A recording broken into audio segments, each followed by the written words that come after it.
नमस्कार साथियों, ग्रामोदय महाविद्यालय के ऑनलाइन प्लेटफॉर्म पर आप सभी का हार्दिक स्वागत है। तो जैसा कि आपको विदित है कि अपना जो पुराना टॉपिक चल रहा था वो था कोशी इंटीग्रेशन। तो उसी से रिलेटेड अपन ने कुछ टॉपिक किए थे। एक तो सिंपल क्लोज्ड कर्व, मतलब ऐसा कर्व जो अपने पूर्ण चक्कर में श्रम को नहीं काटा तो उसको क्या कहते हैं, सिंपल क्लोज्ड कर्व कहते हैं। फिर बहुत संबंधित क्षेत्र, मल्टी कनेक्टेड रीजन, मतलब ऐसा क्षेत्र जिसमें एक से अधिक सिंपल क्लोज्ड कर्व विद्यमान हो तो उसको क्या कहते थे, मल्टी कनेक्टेड रीजन या बहुत संबंधित क्षेत्र। फिर उस बहुत संबंधित क्षेत्र को अपन ने चेंज किया था सिंपल क्लोज्ड कर्व में। कैसे किया था, एक पार कट काटा था, अर्थात ये फिर एक अपन ने ये मल्टी कनेक्टेड अपने को क्षेत्र दे रखा है, इसके अंदर 3 सिंपल क्लोज्ड कर्व है। फिर हमने इनको पार कट की सहायता से क्या किया, इन पार कट की सहायता से अपन ने इसको सिंपल क्लोज्ड कर्व में चेंज किया। फिर उनकी कुछ थ्योरमें की। उसी से रिलेटेड आज अपना जो मेन फॉर्मूला है वो है कोशी समाकलन सूत्र। कोशी समाकलन सूत्र। तो कोशी समाकलन सूत्र क्या बोलता है कि यदि संवृत्त वक्र यानी कोई क्लोज कर्व सी के अंदर वह ऊपर एफ जेड एक विश्लेषिक फलन है, वह जेड बराबर जेड जीरो, सी के अंदर कोई बिंदु है, सी के अंदर कोई बिंदु है तो एफ जेड नॉट बराबर क्या होगा, 1/2 pi iota integration of closed curve C F Z upon Z minus Z not D Z. तो स्टेटमेंट क्या बोल रहा है कि हमें कोई क्लोज्ड कर्व सी दे रखा है, संवृत्त वक्र सी दे रखा है। उस संवृत्त वक्र सी के अंदर मतलब हमें कोई कर्व दे रखा है सी, जैसे ये कोई कर्व सी दे रखा है, ये हमें सी कर्व दे रखा है। इसने बोला कि इस सी के अंदर कोई पॉइंट है ये या यहाँ अंदर और ऊपर जो एफ जेड है वो क्या, एक विश्लेषिक फलन है, वह जेड बराबर जेड नॉट, क्या ये जेड नॉट कोई पॉइंट है जो सी नॉट के अंदर है, कोई बिंदु है। तो अपने को क्या देगा कि एफ जेड नॉट की जो वैल्यू होगी ना, जो इस एफ जेड नॉट की जो वैल्यू होगी ना, वो हमेशा किसके बराबर होगी, 1/2 pi iota integration of close curve C F Z upon Z minus Z not D Z के बराबर होगी। तो इसका दूसरा फॉर्मेट वो इस फॉर्मेट में भी पूछ सकता है कि integration of close curve F Z Z minus Z not D Z की वैल्यू क्या होगी, 2 pi iota F Z not, या close curve C F Z upon Z minus A D Z बराबर क्या होगा, 2 pi iota F of A. जहां क्या होगा कि ये जो क्लोज कर्व है जहां अपन ने जेड नॉट पॉइंट लिया वो किसके बराबर हो जाएगा, ए के बराबर। तो उससे अपनी क्या वैल्यू आ जाएगी, ये integration of C F Z upon Z minus A D Z बराबर 2 पाई आयोटा एफ ऑफ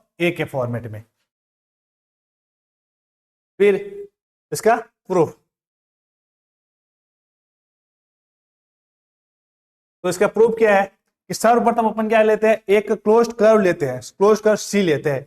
ये कोई क्लोज्ड कर्व सी है, इस क्लोज्ड कर्व सी के अंदर एक अपन ने कोई पॉइंट लिया जेड नॉट पॉइंट। कौन सा पॉइंट लिया, जेड नॉट पॉइंट, ये पॉइंट हो गया जेड नॉट पॉइंट।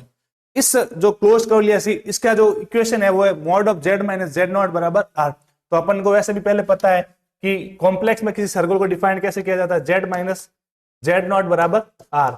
जहां ये सर्कल है, इस सर्कल का जो सेंटर पॉइंट होगा वो होगा जेड नॉट और इसकी रेडियस हो जाएगी। तो कॉम्प्लेक्स में किसी सर्कल को डिफाइन करने का तरीका क्या होता है, एक सर्कल होता है जिसकी इक्वेशन होती है mod of Z minus Z not बराबर आर। तो जेड माइनस जेड नॉट बराबर क्या देगा, आर दे रखा है, और जेड नॉट क्या होता है, इस सर्कल का क्या होता है, सेंटर पॉइंट होता है। तो हमने क्या एज्यूम किया कि एक वृत्त लिया mod of Z minus Z बराबर आर, और आर इस प्रकार लेंगे कि ताकि वृत्त सी वन पूरी तरह सी के अंदर हो। It mean mod of Z minus Z not less than into R. कहने का मतलब ये है कि जो हम क्लोज कर्व सी ले रहे हैं ना, इस क्लोज कर्व की जो रेडियस है ना ये आर, इसको इस प्रकार लेनी है कि उसके अंदर अगर अपन एक सिंपल क्लोज कर्व ले C1, वो C1 पूर्णतः इसी मतलब क्लोज कर्व सी के अंदर होना चाहिए। मतलब ऐसा एक सर्कल लिया अपने, सी सर्कल लिया, इस सी सर्कल के अंदर एक पॉइंट लिया जेड नॉट, इस जेड नॉट के ऊपर अपन ने क्या किया, एक छोटा सा सर्कल माना C1। तो ये C1 जो सर्कल होगा ना, ये पूर्णतया इस बड़े वाले सर्कल के अंदर होना चाहिए, ना कि बाहर की तरफ। फिर अपन ने एक फलन का एज्यूम किया कि माना एक फलन लिया जी जेड बराबर क्या हो गया, F Z upon Z minus Z not. ये कोई अपन ने फलन एज्यूम किया कि जी जेड बराबर क्या है, F Z upon Z minus Z not.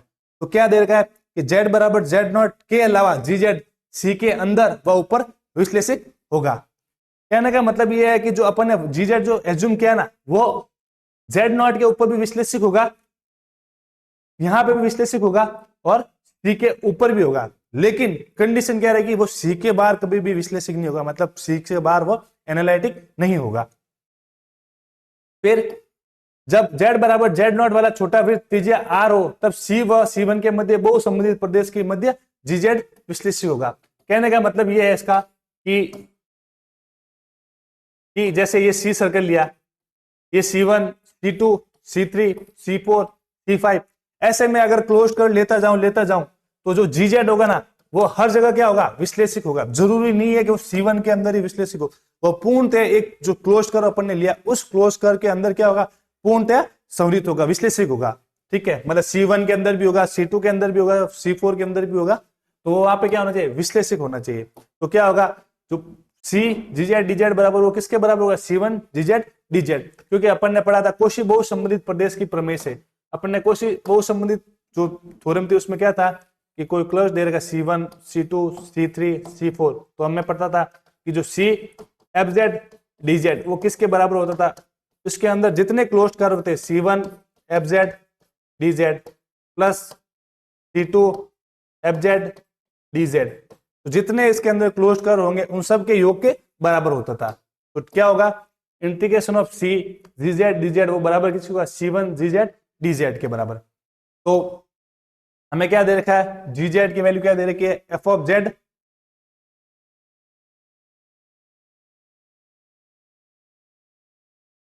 तो GZ की वैल्यू क्या दे रखी है, f of z, z minus z iota, z minus z iota. यहाँ पे आयोटा लेने का रीजन ये है क्योंकि आयोटा z आयोटा का मतलब Z0, Z1, Z2, Z3, ऐसे अपन अनंत पॉइंट ले सकते हैं ना। तो आयोटा को किस फॉर्मेट में दिखाया, z आयोटा के फॉर्मेट में। ये किसके बराबर होगा, f of z, z minus Z0 dz, जो अपन ने एक क्लोज कर C1 लिया ना, उसके फॉर्मेट में दिखाया है। तो f of z, z minus Z0 dz बराबर क्या हो गया, C1 इंटीग्रेशन ऑफ C1, इसमें अपन ने क्या किया, f Z0 को ऐड किया और सब्ट्रैक्ट किया, तो क्या हो जाएगा, f Z0 plus f z minus f Z0 upon z minus Z0 और dz, दोनों को अलग किया, तो f of Z0 upon z minus Z0 dz plus integration of C1 f of z, z minus Z0 dz। तो अपन ने क्या किया, इन दोनों को अलग अलग माना, इसको माना I1 इंटीग्रेशन और इसको माना I2 इंटीग्रेशन। तो सबसे पहले I1 इंटीग्रेशन का सॉल्यूशन निकाला कि क्या है, I1 बराबर क्या देगा, closed curve C1 f of Z0 upon z minus Z0 dz। ये क्या है कि वृत्त के ऊपर mod of z minus Z0 बराबर r का कोई भी बिंदु z माइनस Z0, जब अपन कॉम्प्लेक्स में अपन किसी सर्कल के ऊपर से मॉड हटाते हैं ना, तो वहां चेंज हो जाता है z माइनस Z0 बराबर r e की पावर आयोटा थीटा। जब अपन कॉम्प्लेक्स में क्या करते हैं, जब मॉड हटाते हैं ना, तो मॉड की जगह क्या आ जाता है, r और e की पावर आयोटा थीटा। तो क्या हो जाएगा, dz बराबर क्या हो जाएगा, आयोटा, जब इसका क्या करेंगे, एक बार z के सापेक्ष क्या करेंगे, अवकलन करेंगे, तो dz बराबर i r e की पावर आयोटा थीटा और थीटा का वापस d थीटा। और हमें ये पता है कि C1 क्या है, पूरा एक सर्कल है, मतलब पूरा एक राउंड काट रहा है। तो कहां से शुरू हो रहा है, 0 से शुरू हो रहा है, मैक्सिमम पॉइंट है 2 पाई के ऊपर। तो क्या हो गया, I1 बराबर f ऑफ Z0 0 से 2 पाई, 0 से 2 पाई, dz की वैल्यू i r e की power iota theta upon z minus Z0 की वैल्यू r e की power iota theta d theta. e की पावर आयोटा थीटा से e की power iota theta cancel, e की पावर r e की power iota theta से r e की power iota theta cancel. तो क्या हो गया, बराबर में हो गया f ऑफ Z0, ये कांस्टेंट है तो बाहर की तरफ आ गया, 0 से 2 पाई, और इंटीग्रेशन आएगा आयोटा डी थीटा। जब अपन इसका इंटीग्रेशन करेंगे थीटा के सापेक्ष, तो थीटा का क्या हो जाएगा, इसका हो जाएगा f ऑफ Z0 आयोटा बाहर की तरफ आयोटा थीटा, और लिमिट हो जाएगी 0 से 2 पाई। तो जब अपर लिमिट पुट की, तो इसकी वैल्यू क्या, I1 की वैल्यू क्या है, 2 pi iota f of Z0। तो इसका मतलब ये हुआ कि FZ के सभी बिंदुओं पर विश्लेषित है। मतलब कहने का मतलब ये है कि जो FZ है ना, अपनी अगर ये इक्वेशन सेटिस्फाइड होगी, तो कहने का मतलब क्या हुआ कि जो अपन ने C1 क्लोज कर लिया, ऐसा C2 क्लोज कर, C3 क्लोज कर, अनंत पॉइंट ले सकते हैं। उन अनंत पॉइंटों के ऊपर जो जी होगा ना एफ जेड, वो क्या होगा, एनालिटिक होगा।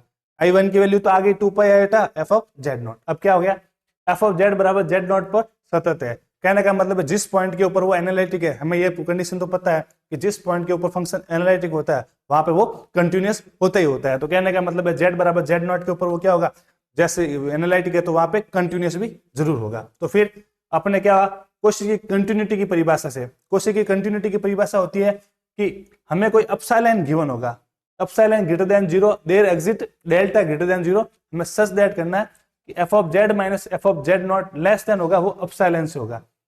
जहां पे एप्सिलॉन क्या होती है, एक सबसे लिस्ट पॉजिटिव क्वांटिटी होती है, बहुत सबसे छोटी से छोटी लिस्ट पॉजिटिव क्वांटिटी होती है। तो उसको क्या होगा, ये कोशी की डेफिनेशन है, कोशी की कंटिन्यूटी की डेफिनेशन से। तो अब अपने को इसकी वैल्यू निकालनी है, I2 की वैल्यू निकालनी है। ये इंटीग्रेशन कौन सा है,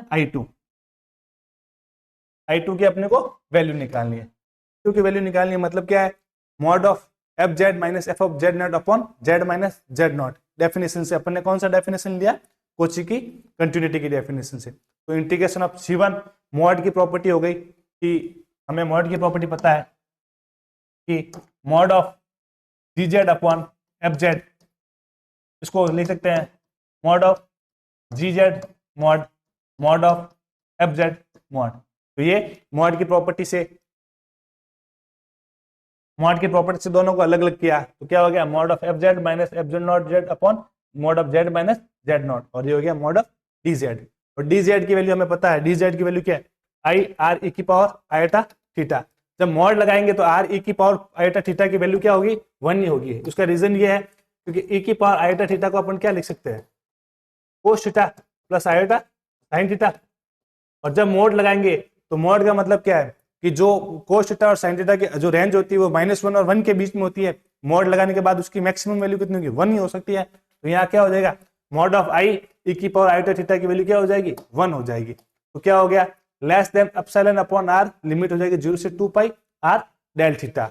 और जब लिमिट का थीटा के सापेक्ष करेंगे तो वैल्यू क्या आएगी, आर से आर कैंसिल हो जाएगा, 2 पाई एप्सिलॉन।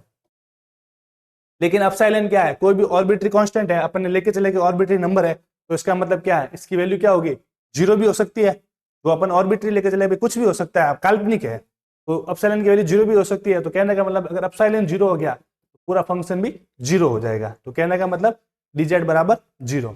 तो अपन ने जो प्रॉपर्टी ली थी 3 और 4 से, I1 और I2 का जब योग किया तो क्या हो गया, integration of C F Z upon Z minus Z not dz बराबर हो गया 2 pi iota F Z not.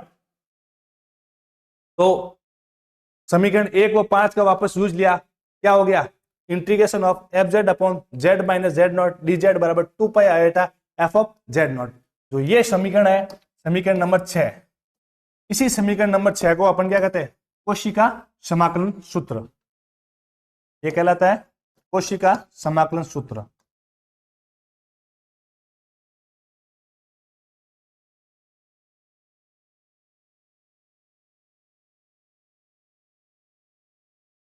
ये कहलाता है कोशिका समाकलन सूत्र।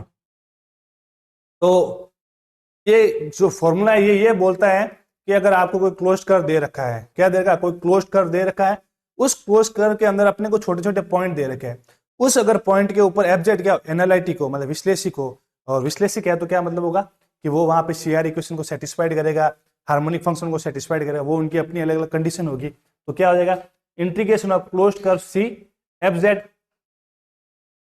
Integration of closed curve C F Z upon Z minus Z not dz बराबर 2 pi iota F of Z not. जो एफ ऑफ जेड नॉट है वो पॉइंट है जहां पर अपन को क्या निकालनी है, वैल्यू निकालनी है।